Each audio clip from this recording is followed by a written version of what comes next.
غالب جان ماجدایم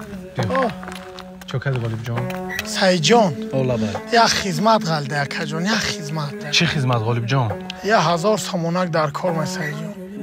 تمام غالب جان دای گرمیت نیستو تو رفتم بگی از من میگم به خونتون میارن غالب جان نه آشنا هازی در کارتان پارتو تمام غالب جان اینا هازی میگذارنم تا رحمت گذشت گذشت گپ نیست رحمت غالب جان غالب جان بعد نصیب کرده باشه همون پولی مرا کی میاری که دیدمت